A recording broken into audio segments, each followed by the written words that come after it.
Se cumplen 30 años desde la creación de la asociación, de la Fundación Madre Coraje. Hoy en este canal de YouTube voy a tener la suerte de entrevistar al presidente y fundador de esta asociación que tanto bien le está haciendo a distintas etnias, a distintas personas, a distintos países e incluso al medio ambiente. Hoy os quiero presentar a una persona que ha cambiado la percepción del altruismo en España y en el mundo. Él se llama Antonio Gómez, presidente y fundador de Madre Coraje.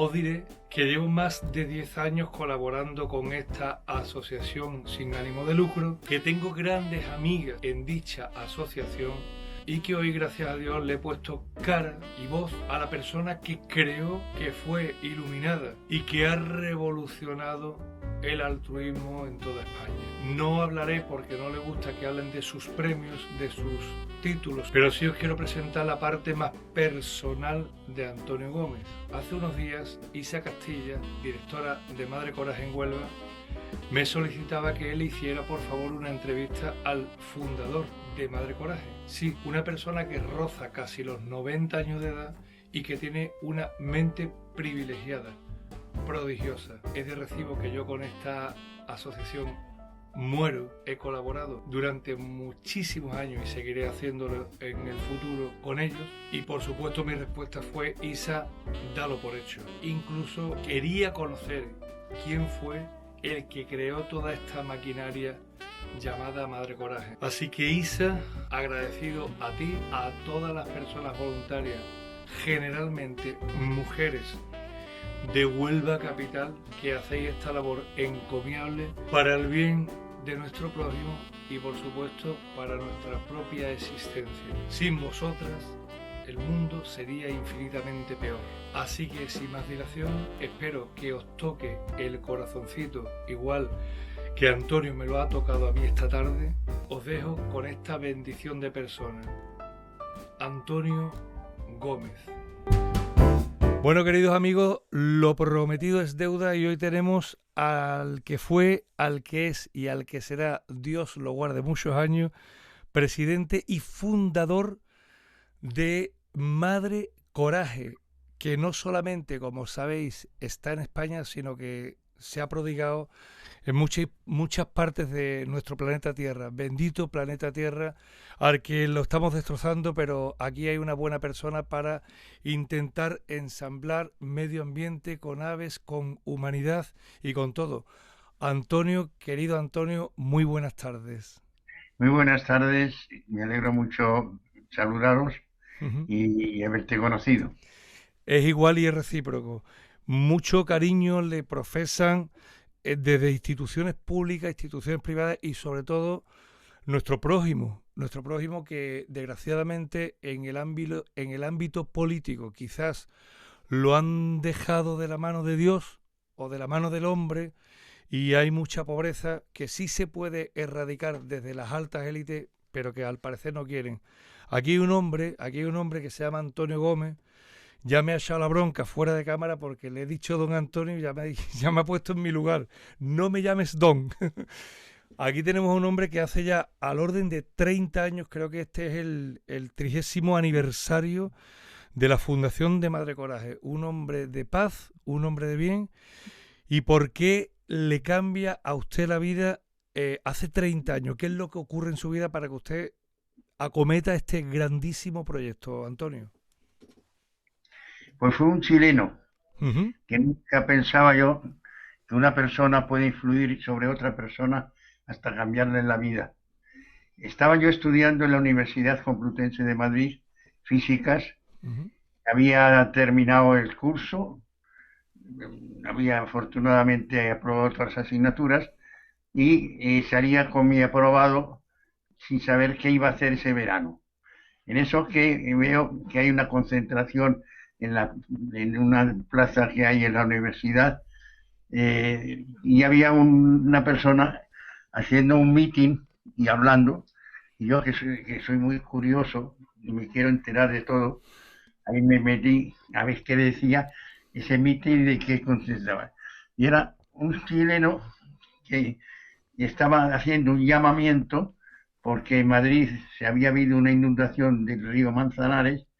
En la ribera del río Manzanares Ajá. había una falla y en esa falla habían excavado pues una treintena de cuevas que se habían horadado ellos mismos, Sí. porque era en el momento de la reestructuración económica de España. Entonces había habido un paro muy grande, las empresas habían cerrado y había muchas personas que habían estado en Madrid trabajando en una empresa y se habían quedado sin nada y no tenían casa, y entonces les daba vergüenza ir a su pueblo, pues de alguna manera habiendo fracasado, y antes que el fracaso horadaron sus cuevas correspondientes. Ahí había 37 familias, Bueno. 37 familias viviendo indignamente, sin casa, en donde el agua había entrado en las cuevas, la había inundado, estaban llenas de barro y estaban de una forma inhumana totalmente y vulnerable para todas las cosas, enfermedades que podían tener.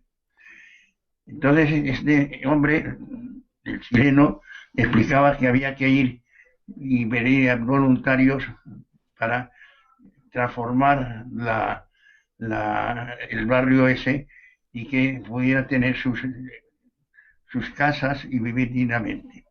Ujú. Pero alguien preguntó que cómo se hacía, cómo se podía ayudarles. Entonces dice, no es necesario ir allí a vivir con ellos en sus mismas condiciones que ellos, sin dinero, sin mochila y sin nada. Y no explicábamos cómo podía ser eso. Entonces, decir, no solamente lo que necesitan es un individualismo y una falta de asociación, lo que necesitaban, que ese individualismo les ha apagado la posibilidad de salir adelante. Y lo que tienen que hacerlo es eso. Y entonces yo pregunté que cómo se podía hacer, qué es lo que había que hacer, si no podías llevar nada más que ni darles dinero, ni darles comida, ni darles mantas, que tanto lo necesitaban. Dijo que había que transformarles a través de un principio que él llamaba amor. Entonces, bueno, pero y el amor es muy ambiguo. Claro, es Y, etéreo, es efímero, no es material, ¿no? Claro. es fácil. Trabajar con amor significa trabajar con respecto a los tres principios del amor. ¿Y cuáles son esos tres principios del amor?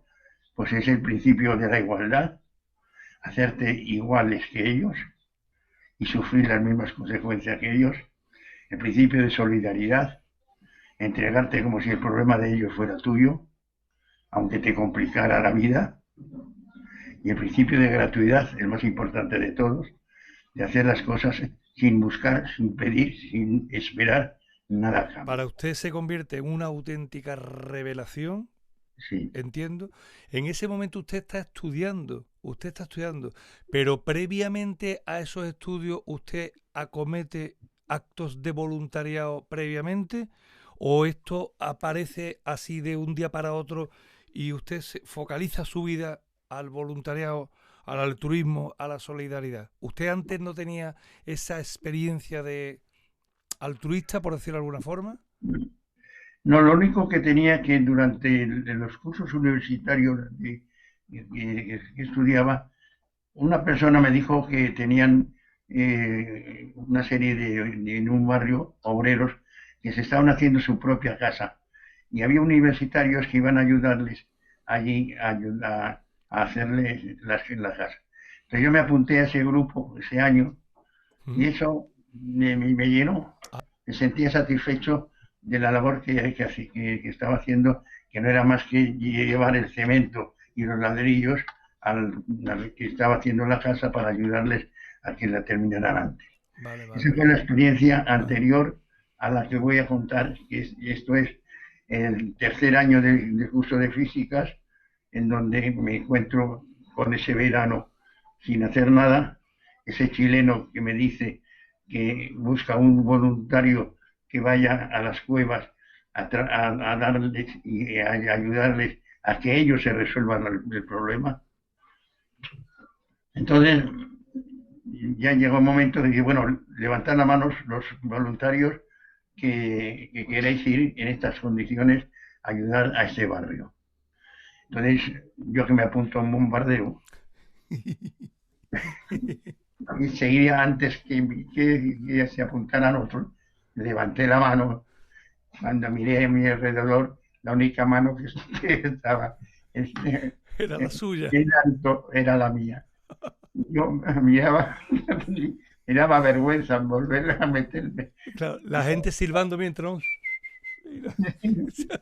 Y ya no tuve más remedio que aceptar las condiciones del chileno. Claro, tirar para adelante como se podía. Tú eres universitario, tú tienes una formación. Entonces, lo que tienes que disponerle es entregarte a ellos para ayudarles a que se unan y, desde los principios que te he dicho, de igualdad, solidaridad y gratuidad. Bueno, yo no entendía nada, pero me dejé llevar. Yo creo que esa es la palabra. Yo no, en ese momento no era muy cristiano,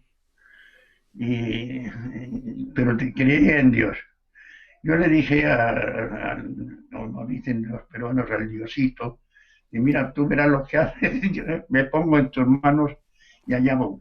Obre usted en mí, ¿no? Claro, claro. Ahora, me dejé llevar, me fui esa tarde al barrio, me fui por la ribera del río hasta encontrar las, las cuevas, ya se me hizo de noche, ya pues, más o menos detecté dónde estaban las cuevas que me habían dicho el chileno, y esa noche pues no tenía dónde dormir, y entonces vi un chamizo con 4 palos y unas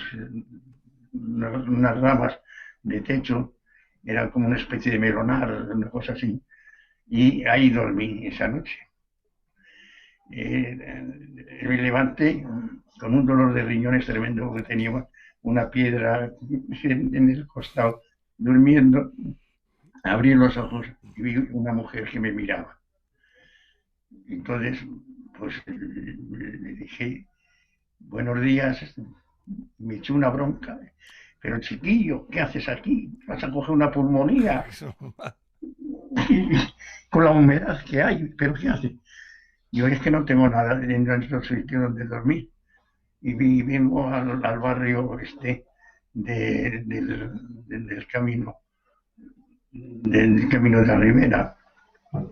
Pero es un insensato, me puso a ver, pero le dio pena. Yo vi la cara que le dio pena. Y entonces dije, bueno, vente conmigo, que eres un insensato, te va a poder una pulmonía. Y entonces yo tengo una cueva en donde mete mi marido las herramientas, que tiene un huertecito aquí al lado de la ribera, y lo arreglamos un poco y te vienes ahí.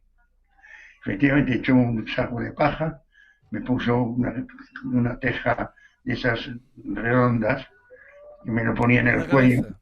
ya para la cabeza.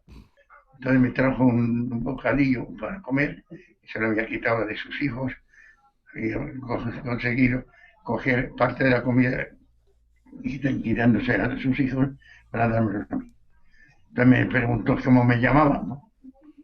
Dije que me llamaba Antonio, ¿y tú cómo te llamas? De María.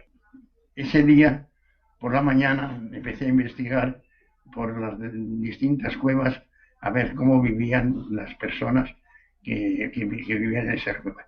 Según iba avanzando de cueva a cueva, iban mirando, alguno me insultaba, ¿qué haces tú por aquí? Como yo iba vestido más o menos normal, como un estudiante normal, pues, pues yo les dije, yo vivo aquí y soy igual que vosotros. Vivo que me ha dejado una cueva, la María. Y bueno, cuando terminé la última cueva, estaba quitando el lodo de su cueva, como estaban haciendo la mayoría de ellos, que les había entrado con una pala. Entonces le cogí la pala y intenté ayudarle. Ujú. Me llamó hijo de su padre, fuera de ahí, y yo no le hice caso. Yo esperaba que me diera un palazo en la cabeza, pero seguí ayudándole, quitando el lodo. El hombre se lo pensó, dice, hombre, pues me ayuda, pues le voy a dejar en paz. Y ya empezamos a hablar, ¿cómo te llamas? Horacio. ¿Y tú? Y yo, Antonio. Ya terminamos todo el día, la mañana, la tarde. Nos fuimos a una cueva que había que era como hacía de taberna. Nos tomamos ahí un tinto, sudando el vecino de al lado. Entonces le dije, Horacio, vamos a ayudarle, que mira, que lleva toda la tarde igual que nosotros. Entonces, yo voy a ayudar a ese tal, yo, que se arregle él con su vida, que bastante nos ha costado a nosotros quitar el lodo del juego. Entonces yo le dije, no te ayude yo, Hagamos lo mismo, claro. por lo mismo. Entonces, no te ayude yo, no me puse igual que tú, en las mismas condiciones. No vi tu problema, no le hice mi problema, no te pedí nada a cambio. Entonces se cayó, de mal humor, dije, bueno, vámonos. Fuimos con las dos palas, allí nos acercamos allí, nos recibió muy mal, pero nos pusimos a limpiar la cueva y al día siguiente quedamos con él, le limpiamos la cueva, ya éramos tres. El vecino de al lado que nos miraba decía, ¿y no me podéis ayudar a mí? Hombre, claro que sí te puedes Y ayudar al a mí. final lo que dice usted muchas veces en distintas entrevistas, Antonio, que la solidaridad se va haciendo apetitosa Es entre el ser humano, finalmente, ¿no? La solidaridad es contagiosa, Es, eso lo tengo comprobado. es, Iba contagiándose claro. cueva a cueva. Primero éramos tres, después éramos 10, después éramos 20, y íbamos avanzando. Y ya hubo una revolución Claro. donde empezó lo que decía el chileno. Tienen que resolverse el problema, pero tienen que contactar entre ellos y relacionarse socialmente. La clave está en la relación social entre ellos. Y entonces me di cuenta que sin querer había conseguido relacionar a todo el barrio. Y se dividió el barrio en dos partes. Los que nos llamaban tontos y los que Y lo revolucionario, ¿no? y los solidarios.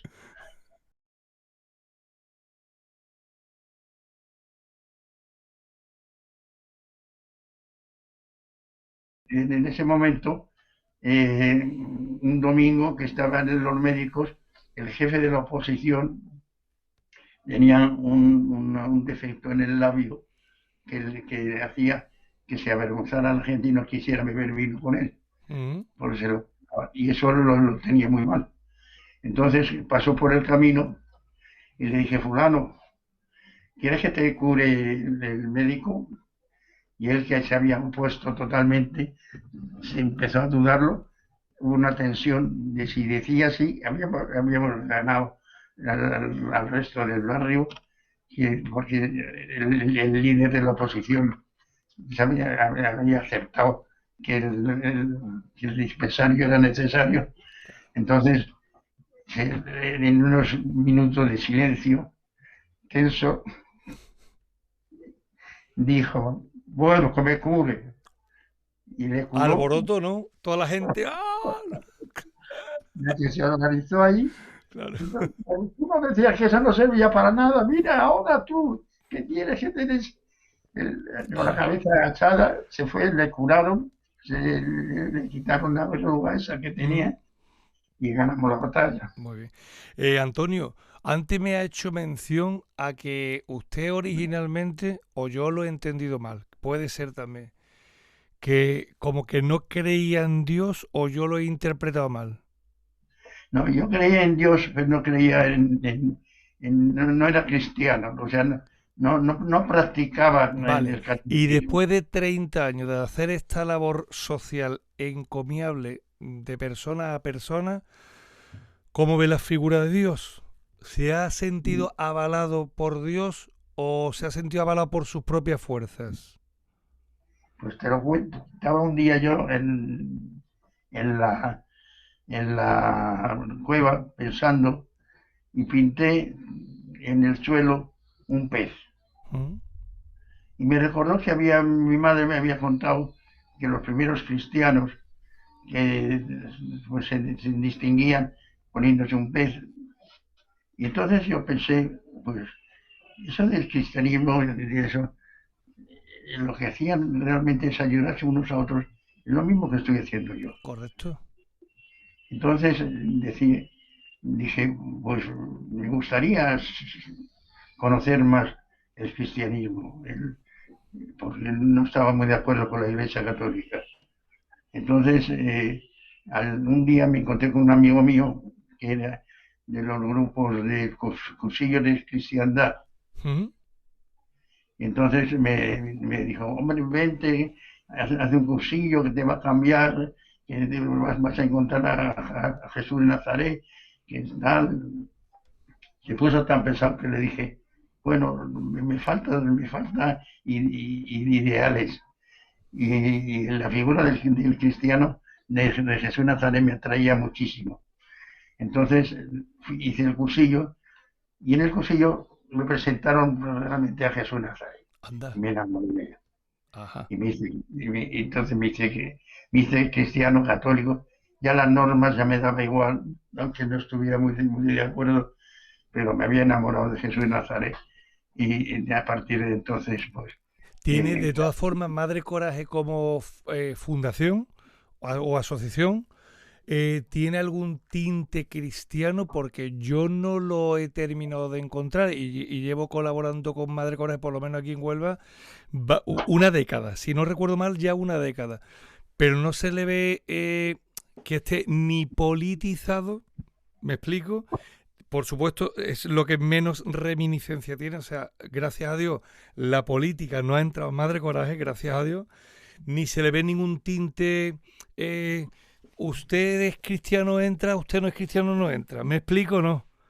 Las, perfectamente. perfectamente. Yo conozco la sede en Huelva y, y le puedo decir que hay una mayoría de personas que incluso no han pisado la iglesia ni falta que le hacen, porque el corazón es mucho más generoso que toda la doctrina que se pueda dar. Y las conozco en lo personal, porque he pasado muchas veces por la sede de Madre Coraje de Huelva. Que es un apoyo la cristiandad, por supuesto, y yo me intento considerar, intento ser cristiano diariamente, que es muy difícil, muy complicado.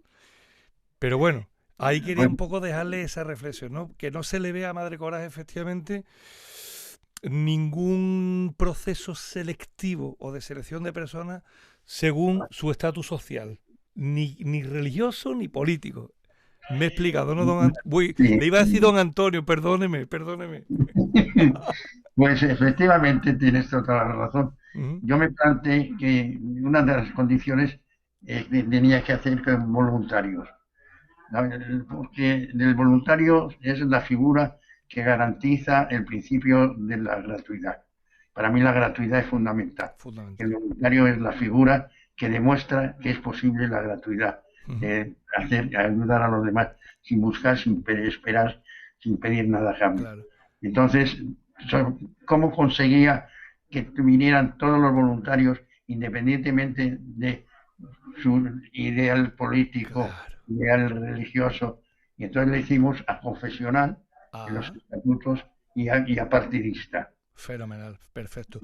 Antonio, tengo una gran duda porque nunca lo he descubierto. Llevo algún tiempo buscando su biografía, escuchándola en entrevistas, incluso la periodista mayúscula Rosa María Calaf le ha hecho una entrevista, más que una entrevista, un reportaje, o sea, de 2 horas.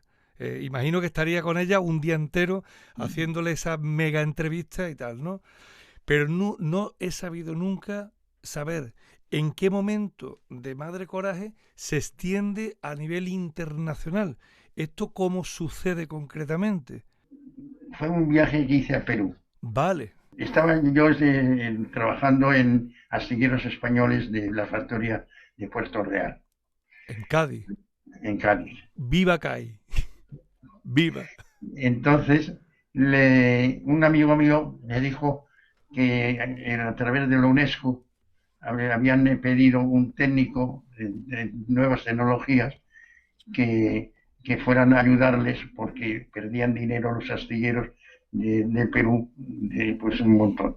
Y pidieron ayuda a España y entonces el gobierno pidió ayuda a astilleros españoles, que era un astillero público, y entonces me vino a mí y dice, oye, tú te irías al Perú sin cobrar nada, pero con gastos pagados, lógicamente, y para ayudarles al... Yo llevaba entonces el departamento de tecnología. Yo me apunté, como me apunto a un bombardero, y dije, bueno, pues yo me voy a Perú y les transmito, hago la transferencia de tecnologías, las tecnologías que yo había recibido gratuitamente en el astillero y que había aprendido, pues me parecía lógico que gratuitamente se lo diera a los astilleros de Perú.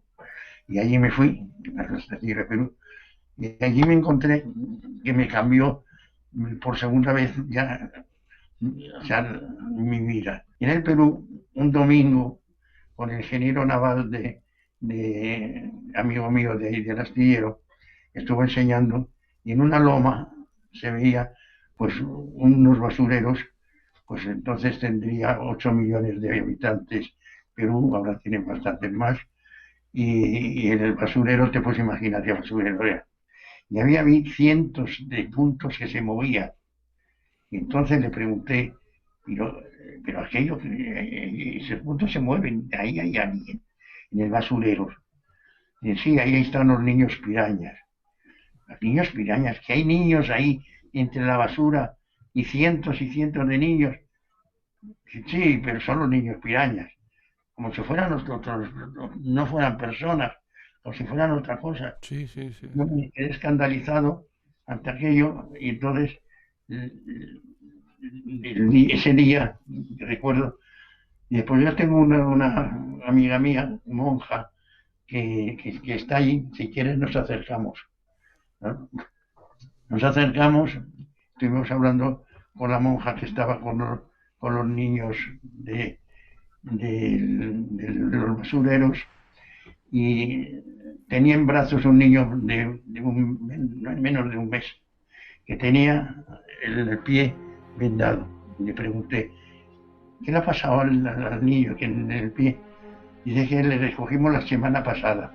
Se estaban comiendo las ratas y le habían comido el pie.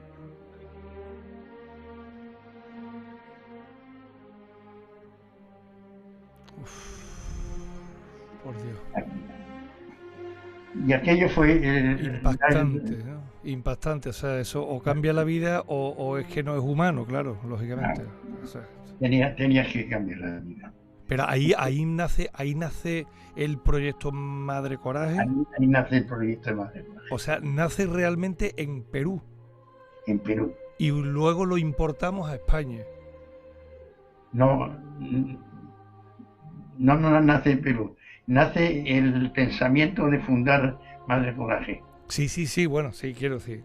El germen El nace germen. como consecuencia de un tipo que es el chileno, que es la revelación hace muchos años atrás, y luego nace desde un basurero donde ve muchísimos niños pirañas, ese es el seudónimo, y después de ver ese índice de pobreza de esos niños que están totalmente abandonados de la mano del hombre, nace el germen de la idea de crear esta fundación, esta asociación llamada Madre Coraje. Efectivamente. ¿Y cómo nace? Pues hay veces que se confunde la casualidad con la intervención de Dios. Entonces, yo muchas veces, tantas casualidades que te van llevando hacia un camino, empiezo a pensar de que no, de que hay algo más que casualidades. Cuando me fui a España, monto en el avión de Iberia y en el asiento de al lado había una señora. Yo tenía un entripado tremendo porque yo efectivamente había digerido el impacto tremendo de los basureros, de los niños esos de basureros. Era un sentimiento de impotencia lo que tenía. ¿Y yo qué puedo hacer? Si no sabían lo que era una ONG ni pero aquella señora me resolvió todo el problema. Me faltaba alguien que me orientara para que pudiera fundar Madre Coraje.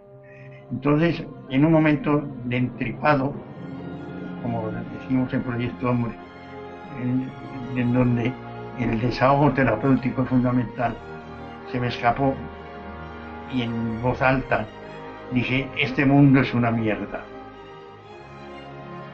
Esa señora me miró muy extrañada y dice: ¿qué dice usted? Y entonces ya me dejó una opción de desahogo. Empecé a contar la injusticia de los niños, la injusticia de esto, que eso no podía ser, que así. Bueno, me desahogué con esa monja. Me aguantó y me tuvo del viaje de 12 horas de Madrid, de Lima a Madrid, explicando porque una de las cosas insensateces que pude decir fue: ¿y yo qué puedo hacer? Y ahí me perdí. Claro. Se remangó.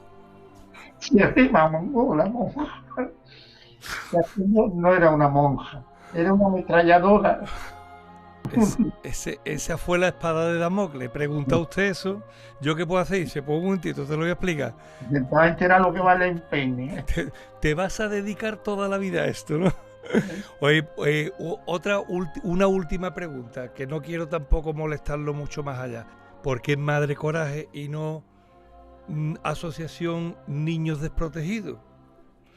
¿O por qué Madre Coraje y no por Fundación Antonio Gómez?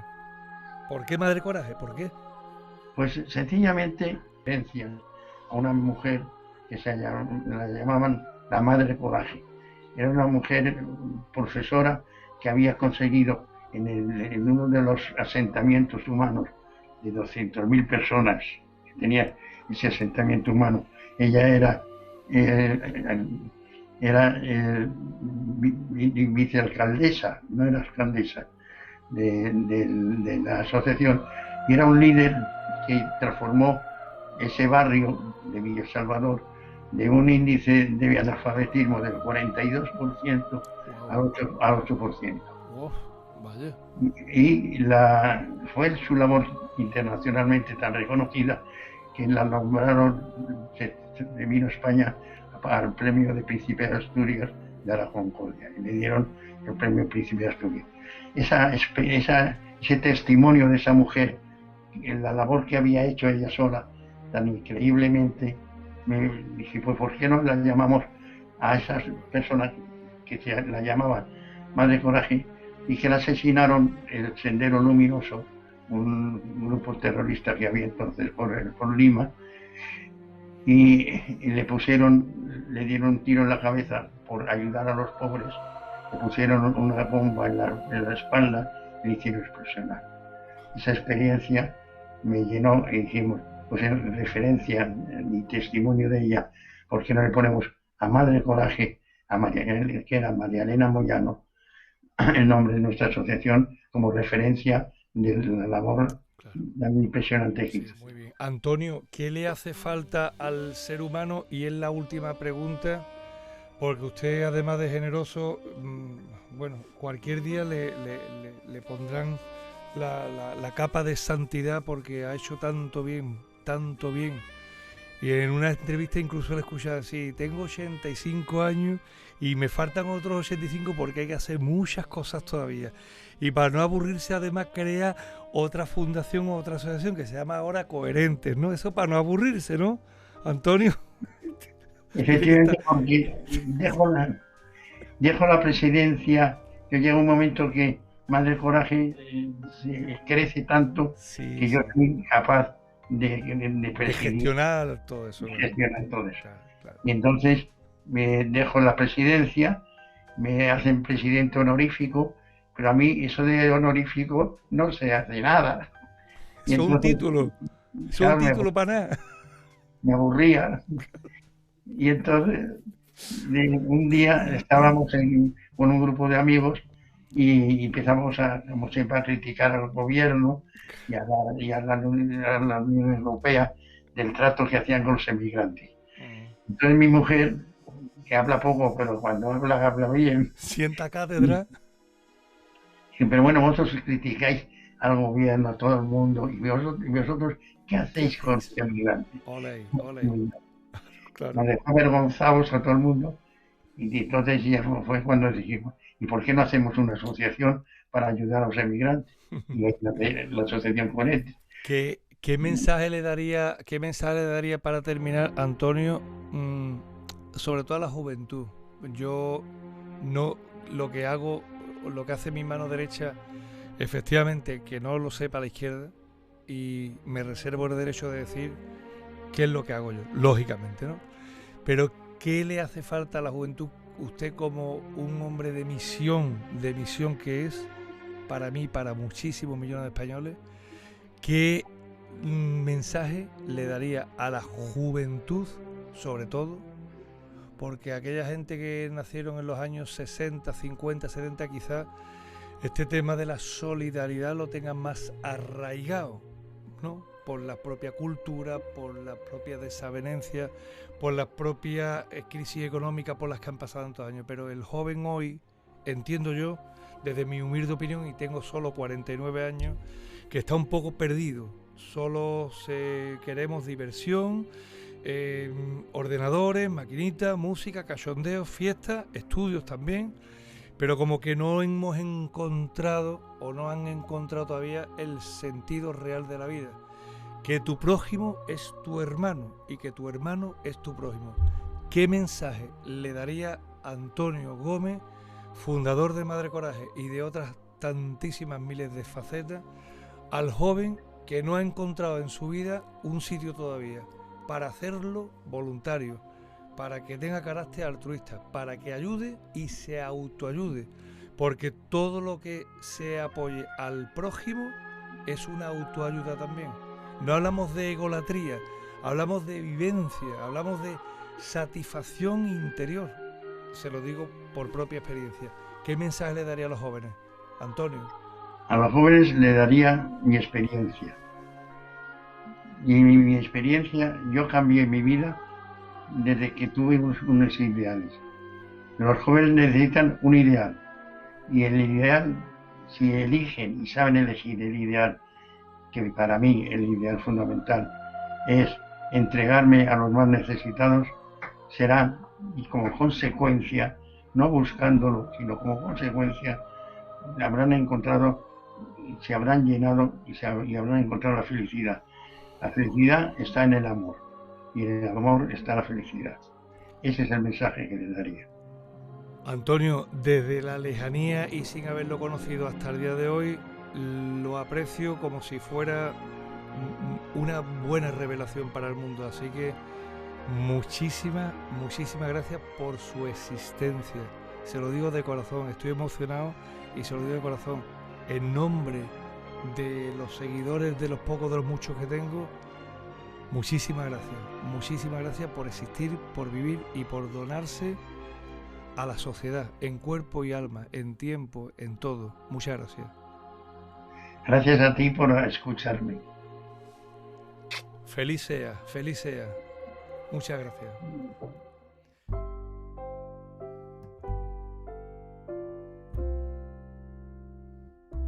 Bueno, pues vamos a empezar si le parece, ¿vale? ¿Usted me oye bien, don Antonio? Estupendamente. Fenomenal. Pero Bueno, te pido un favor, sí, que me llames Antonio nada más. vale. Dos sin din, un puñetín. Vale, puñetín ninguno, vale. Pero sí, déjeme que le hable a usted, por favor. Por la edad, Bien. por un respeto, ¿no? Vale. Eso es, perfecto. Somos iguales, todo el mundo. Lo sé, pero a mí me ha criado mi papá y mi mamá hablándolo de usted a las personas mayores. Y Pues eso que no lo voy a evitar, que sea así. que sea así. Que haces una entrevista magnífica Ah, porque además la necesitaba. yo también, seguramente. Sin saberlo, pero también la necesitaba. Los días son duros y esto es una explosión de humanidad la que nos ha dado a mí, al resto de las personas que lo están oyendo y viendo en este momento. Feliz sea usted y bendito sea usted, Antonio, amigo mío. Muchísimas gracias. Gracias a ti. Venga, al hijo también, Antonio, muchísimas gracias por haberme conectado con su padre, de verdad. Agradecido de corazón.